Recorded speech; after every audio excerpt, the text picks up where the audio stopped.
네, 대공개의 시사 1번지 2부 시작하겠습니다. 1번지 여론 이은영 휴먼앤데이터 소장, 최수영 메시지 컨설턴트, 박진영 대구 가톨릭대 특임교수 함께합니다. 자, 앞부분에 대선 주자들의 지지도 살펴봤고요.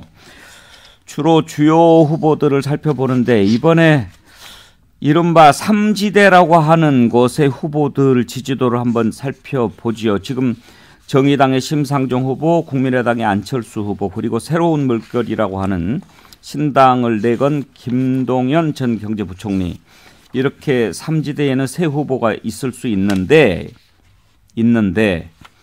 과연 대선판을 흔들 수 있는 그런 지지율이라고 볼 수 있는지 궁금합니다. 이은영 소장님, 혹시 그와 관련한 지지도는 어떤 거가 있을까요? 일단은 오늘 그 MBS 거를 보더라도 이게 한 5% 정도, 두 후보다 5% 정도 나오더라고요. 그래서 이게 지난주는 6 심상정 후보가 6이었고 안철수 후보가 7이었는데 좀 빠졌어요. 그래서 아무래도 이제 이게 양강 구도로 선대위 체제가 이제 확실하게 고착이 되면은 여기서 지지율이 조금 더 빠지지 않을까. 다만 이제 연령별 그 지지는 조금 다르긴 해요. 심상정 후보 같은 경우에는 20대에서 조금 더 지지가 높고요. 안철수 후보도 20대, 30대 쪽에서 조금 지지가 더 나오는 것 같습니다. 이거는 아까 조사했던 MBS니까 특별히 뭐 더 소개할 필요는 없을 것 같고요. 혹시 추세는 어떻습니까? 그 전과 비교해 봤을 때. 지금 추세를 보면은 그 전보다는, 그러니까는 이제 경선, 그 국민의힘 경선 전보다 국민의힘 경선이 끝난 이후에 두 후보의 지지율이 다 상승을 했다. 그거는 이제 홍준표 후보 지지가 좀 이렇게 각각 나눠서 간 것이 아닌가, 좀 그렇게 약간 좀 보고 있어요. 그리고 그 민주당 경선 끝난 이후에도 그 호남표의 그 젊은층 표가 안철수 후보나 심상정 후보 쪽으로 좀 간 것이 아닌가, 이렇게 좀 보여집니다. 자, 그럼 박진영 교수한테 한번 먼저 물어볼까요? 사자 구도라고 봤을 때 이 심상정, 안철수 두 후보의 지지율이 중요한 것이, 지금 일단 그 전에 보면 정의당 후보는 민주당 후보와 막판에 단일화를 많이 하지 않았습니까? 그랬는데 이번에 보면 정의당 심상정 후보 말하는 것, 물론 어떻게 될지 알겠습니까만은 현재까지로서는 끝까지 갈 분위기이고, 안철수 후보도 이번에는 좀 달라 보이는데, 만약에 이 후보들이 양강 구도에 밀려서 가라앉으면 몰라도 올라간다면 변수가 되지 않겠습니까? 뭐 올라가지 않고 현재 있더라도 변수가 충분히 됩니다. 우리가 2012년도에 양자 구도로 이렇게 붙었지 않습니까? 박근혜, 문재인 붙었을 때 3% 차이가 났거든요. 이 두 분이 갖고 있는 게 3% 이상을 갖고 있기 때문에 충분히 중요한 역할을 할 수 있다, 이렇게 보여지고요. 다만 제가 보기에는 이 두 분이 더 이상 올라가기는 쉽지 않을 것이다 라는 생각이 들고요. 특히 심상정 후보는 더 빠질 것이다, 이런 생각이 듭니다. 그게 왜 그러냐면요, 앞에서도 말씀드린 것처럼 윤석열 후보에 의해서 보수표는 결집된 상태입니다. 이 보수표가 중도적으로 빠지는 것이 안철수 후보 쪽으로 많이 옵니다. 그죠? 그런 측면에서 이미 보수표가 결집한 상태에서도 안철수 후보는 이 정도의 지지율을 유지하고 있는 겁니다. 반면 진보는 이재명 후보를 중심으로 결집되지 않았거든요. 않은 상황에서 심상정 후보가 이 정도 지지율을 가지고 있기 때문에 민주당 후보를 중심으로 결집하면은 심상정 후보의 표는 빠질 가능성이 충분히 있다, 이렇게 보여집니다. 최수영 평론가 전망을 들어볼까요? 뭐 저는 일정 부분 동의하는데, 그러니까 안철수 후보의 지지율이 지금 이 정도인데, 그러니까 좀 왜 반영되지 않았을까? 홍준표도 빠지고 이낙연도 빠졌는데 그러면 왜 안철수에 반영이 안 됐을까? 그러니까 지난주에 그 워낙 보수 진영의 지지세가 강고했고 컨벤션 효과가 싹 쓸어갔던 블랙홀이 돼버린 거라 저는 생각합니다. 그러니까 저는 이제 앞으로가 문제죠. 그러니까 앞으로가 이 두 후보에 대한 끊임없는 이제 불안한 프레임 이 제공될 테고, 이 후보들이, 양강 후보들이 잘 이걸 이겨낸다 모르겠지만 분명히 제가 보기에는 출렁거리는 지점들이 두세 번 올 겁니다. 그럴 때 과연 효과적으로 그것을 안철수 후보가 흡수해낼 수 있을 것인가, 그 여부가 저는 관건이 될 것 같고요. 지금 안 대표 행보를 놓고 보면은 특히 2030과 미래에 대한 메시지를 많이 내고 있는 걸로 보이는데, 이게 먹힌다면은 지금 특히나 2030에서 여성층은 굉장히 부동층이 많아요. 남성은 어느 정도 됐지만 그래도 변신 가능성이 35% 이상 된다고 얘기를 하는데, 여성은 또 훨씬 더 높습니다. 그렇다면 이것을 관건은 사실 2030이 우리 유권자의 3분의 1이거든요. 그럼 여기에서 상당 부분 이 부동층을 흡수할 수 있다면 저는 좀 지형이 달라질 수 있다. 다만 그것은 11월 말 정도로 지금 어쨌든 포연이 좀 가라앉은 상태에서 봐야 되기 때문에 11월 말 정도의 여론조사가 저는 그러니까 사자 구도에 좀 변곡점이 되지 않을까 저는 그렇게 예측합니다. 이은영 소장 네. 보시기에요. 네. 지금 우리가 MBS 여론조사만 보더라도 찍을 후보가 없다라고 하는 게 20% 내외가 나오지 않습니까? 네. 그리고 이번 대선을 비호감 대선이다, 비리 의혹 대선이다, 음주운전 대 초보운전 대결이다 이런 얘기가 나오는데 마음을 정하지 못하고 정말 찍을 후보가 없네. 그렇게 생각하는 유권자들이 제3지대의 후보들에게 쏠릴 가능성 얼마나 된다고 보십니까? 가능성이 저는 그렇게 크지 않다고 지금 이제 두 분하고 거의 비슷하게 보는데 그 이유가 그 갤럽에서 지난 8일, 9일 날 조사한 결과를 보면은 계속 지지하겠다가 64.2, 지지한 후보를 변경하겠다가 34.5인데 20, 30대에서는 이게 완전히 거꾸로 나타났어요. 계속 지지하겠다가 30.9, 20대, 그다음에 30대는 39%인데 바꾸겠다가 20대는 69.1, 30대가 61이 나와서 이렇게 이번에 이제 20, 30대가 스윙 부터라는 걸 여기서 확실하게 지금 보여주고 있거든요. 그리고 이 20, 30대 같은 경우는 사실 이제 좀 우스갯소리로 집 나간 집토끼다. 그래서 원래 예전에 그 민주당을 지지하던 층이었어요. 예. 원래는. 근데 지금 이제 다른 헤매고 있는 그러니까 표류하는 층이 돼버렸는데 어쨌든 이 층이 지지 후보를 바꿀 수 있다라는 게 거의 뭐 60% 이상이 나오기 때문에 충분히 민주당에서 공략을 하기에 따라서 끌어올 수도 있는 표심이다. 그리고 예. 또 때로는 전혀 노력을 해도 돌아오지 않은 표가 될 수도 있다. 이렇게 볼 수 있을 것 같아요. 그리고 궁금한 게 지난번에 2030 홍준표 후보가 지지를 많이 받지 않았습니까? 네. 탈당도 꽤 많이 했다고 하는데 네. 그 표는 어디로 갔을까요? 지금 현재는 그 표가 약간 이제 부동층으로 가 있는 상황인데 이재명 후보가 이제 거기를 빠르게 그 표심을 잡기 위해서 여러 가지 이제 일정들을 만들었었죠. 근데 그게 바로 그냥 또 갈 것이냐 그렇지는 않을 것 같아요. 상당히 진정성 있게 다가가야지 이 젊은 층의 마음을 좀 얻을 수 있지 않을까 그렇게 생각이 듭니다.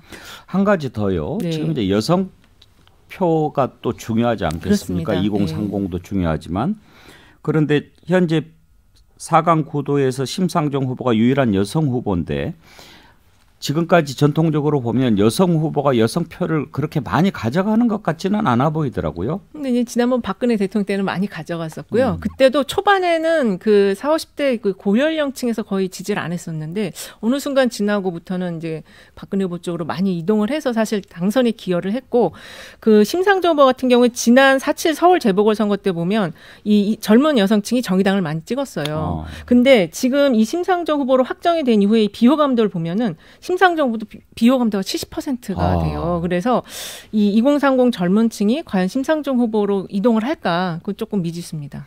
최수영 컨설턴트 보기에 심상정 후보 비호감도가 높은 것은 뭐라고 보아야 될까요? 그러니까 유권자들이 피로도로 봐야겠죠. 네 번째인가 네 번째 되죠? 출마를 했기 때문에 그동안 그러니까 정의당 하면은 정말 다양한 가치와 다원화된 어떤 모습들을 보여주는 것 중요한데 늘 심상정 후보가 대선 후보 선출되니까 그것이 과연 정의당의 가치와 부합하는지 이런 데 본원적 질문을 좀 던지는 것 같은 게 그게 아마 비호감도로 좀 많이 직결되지 않았을까 저는 이제 분석을 합니다. 박진영 교수도 그렇게 보시나요? 네, 뭐 심상정 후보가 보이는 모습이 이제 우리 너무 익숙하잖아요. 대한민국 국민들은 늘 신상품 좋아합니다.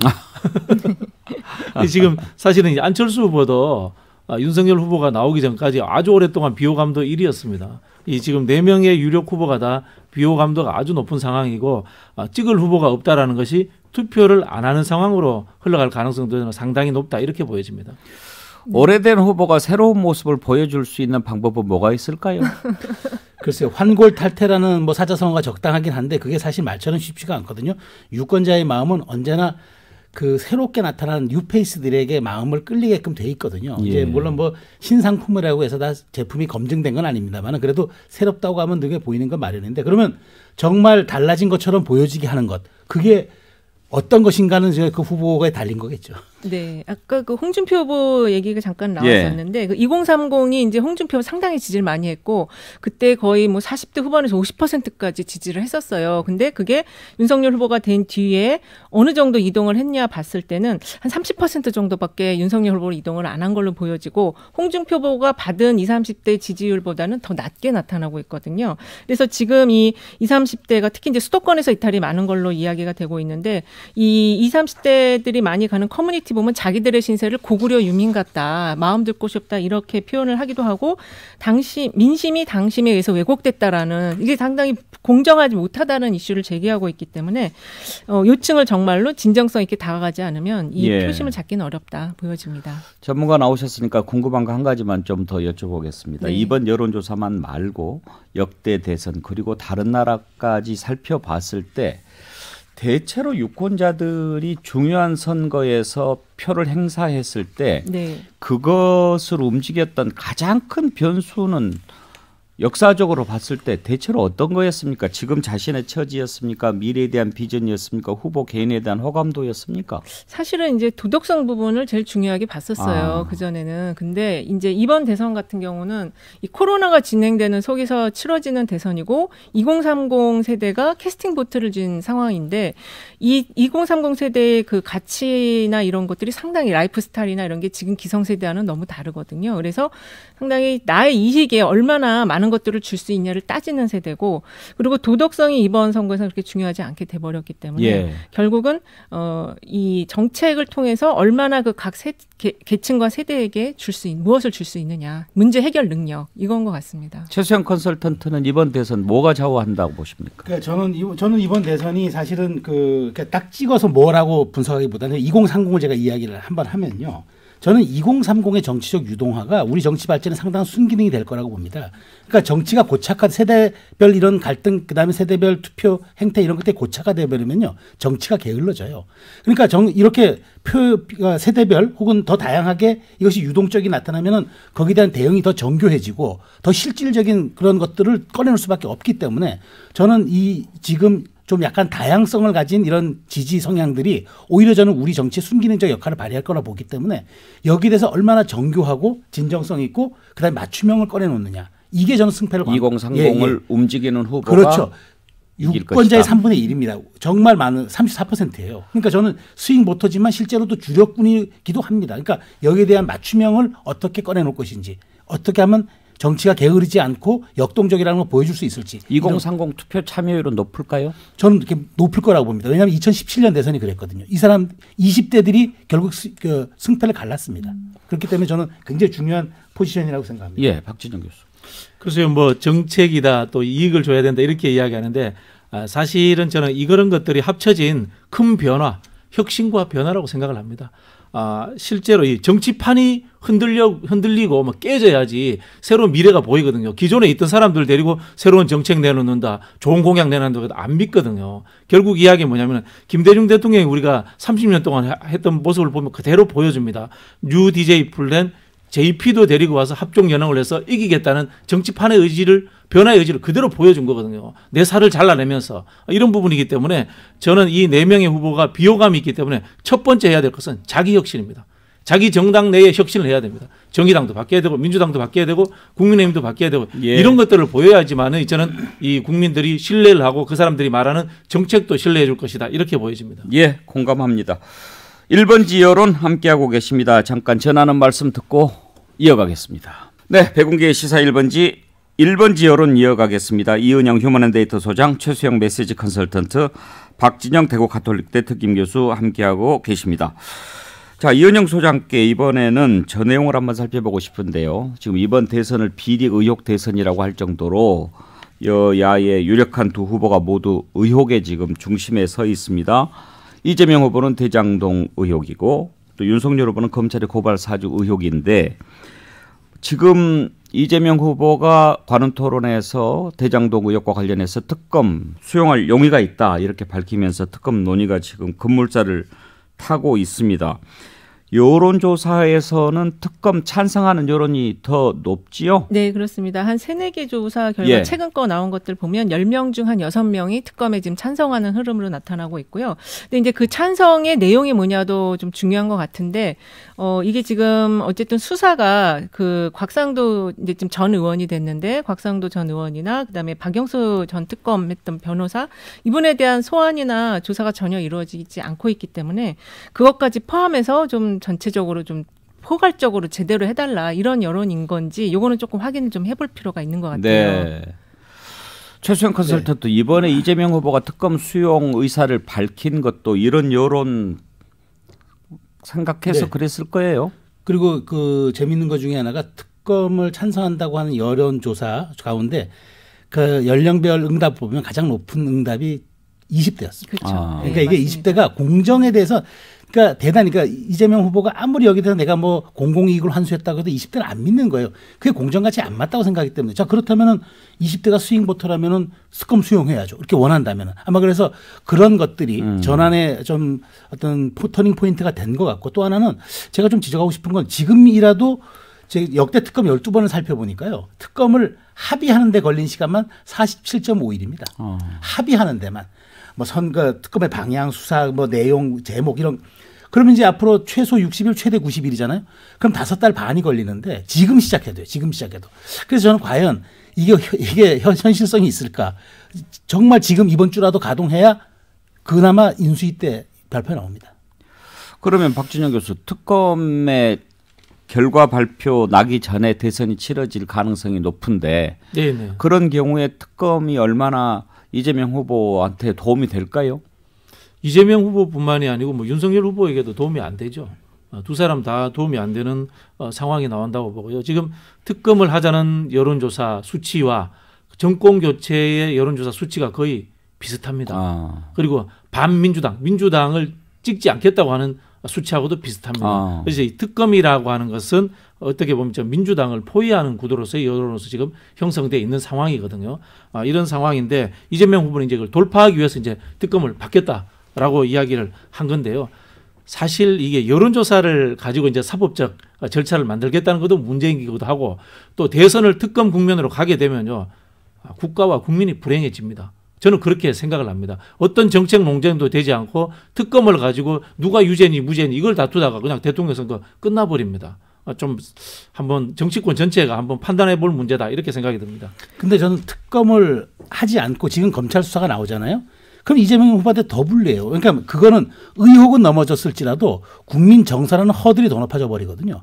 그렇다면 이게 과연 그 법정 드라마를 피한다고 이게 가능할 것인가? 저는 그렇게 보진 않아요. 물론 특검이 수사가 어떻게 될 것이냐. 다만 이준석 대표가 얘기한 것처럼 고발 사주는 여당이 특검 인정하고 이 대장동 의혹은 야당이 특검 인정하겠다. 이거는 사실 정치로 몰아가겠다는 얘기잖아요. 중립적인 데는 맞겠죠. 그건 이 대표의 그 발언은 저는 적절하지 않았다고 보고 정말 실체적 진실을 밝힐 의도가 있었으면 가장 여기에 대해서는 적정한 사람으로 가는 게 맞는데 저는 어쨌든 이재명 후보가 특검을 안 하고 검찰 수사만 끝내겠다. 이것은 면죄부는 받을 수 있을지언정 저는 국민적 허들은 더 높아지고 있다. 저는 그렇게 얘기하고 싶은 거예요. 뭐 최수영 평론가님 의견에 전적으로 동의를 하면서요. 그렇기 때문에 검찰 수사가 좀 더 속도감 있게 명명백백하게 밝힐 수 있도록 폭넓게 빨리 진행돼야 된다. 그런 생각입니다. 제일 좋은 방법은 검찰이 수사 빨리 매듭 짓고 그렇죠. 이재명 후보 털어주고 네네. 뭐 그렇게 하면 좋겠지만 그렇게 한다고 해서 이재명 후보를 지지하지 않는 사람들이 그것을 받아들일지도 궁금하고 또 특검이 빨리 해서 이재명 후보 의혹을 털어주면 좋겠지만 그렇게 될 가능성은 거의 없고 이런 상황에서 특검 카드가 과연 이재명 후보한테 도움이 될까 하는 부분인 거죠. 그렇다면 이재명 후보 같은 경우는 특검조차도 신속하게 해서 빨리 결론을 내자라고 이제 주장을 해야 되겠죠. 네. 이게 지금 대선이 미래 비전이 가장 중요한 대선의 키워드는 결국 이제 미래에 대한 전망적 투표거든요. 근데 특검을 해버리면 이게 진짜 우리 교수님 말씀하신 것처럼 굉장히 나라의 장래가 어두워지는 그렇게 해서 뽑은 대통령이 과연 정통성을 인정받을 수 있을까 그런 문제가 제기가 됩니다. 그래서 지난번에 그 대장동 그 국감할 때도 사실은 국감 그 대장동에 이재명 후보 책임이 있다라는 게 67.1이었죠. 지만 그 국감을 통해서 그게 많이 낮아졌거든요. 물론 특검을 통해서 자신의 어떤 그런 것들을 좀 벗어낼 수는 있겠지만 이게 대선이라는 미래에 대한 더군다나 이 코로나가 이제 마무리돼서 경제를 다시 돌려야 되는 이 상황에서 특검이라는 거는 좀 바람직하지 않은 선택이지 않을까 생각이 들어요. 그렇습니다. 미래를 이끌고 갈 대통령을 법정이나 검찰이나 뭐 이런 것을 통해서 가려진다는 것은 그렇죠. 불행한 일이죠. 그렇습니다. 그런데 네. 지금 이재명 후보가 관훈 토론에서 전제 조건 같이 이야기를 하지 않았습니까? 검찰 수사가 미진하면 그런데 검찰 수사가 미진한지 안 한지 이재명 후보 입장에서는 뭐 아무 혐의 없음 나오면은 미진하지 않다고 생각할 수도 있을 거고 그렇게 나왔을 때 얼마나 많은 국민들이 검찰이 무죄라고 했네 그렇게 받아들일까 분명히 논란이 있을 텐데 그때도 그러면 여론조사로 해서 국민들 검찰 수사 결과 미진하다고 보십니까? 잘했다고 보십니까? 이렇게 해야 될까요? 그러니까요. 그래서 이게 만족을 시킬 수가 없어요. 특검이라는 게. 또 그 과정도 그렇고 그다음에 이게 특검의 대상과 범위도 설정을 하는 데 있어서 지금 이미 벌써 이재명 후보는 그 특검 이번 그 대장동의 원천인 부산저축은행 거부터 같이 다 넣어서 하자라는 거가 있고 윤석열 후보 쪽은 또 고발 사주를 여기다 같이 넣어서 혼합해서 막 하자 이런 주장을 하기 때문에 이거는 국민 누구도 만족시킬 수가 없는 특검이 될 가능성이 높습니다. 검찰 수사 미진 여부를 어떻게 가릴 수 있을까요?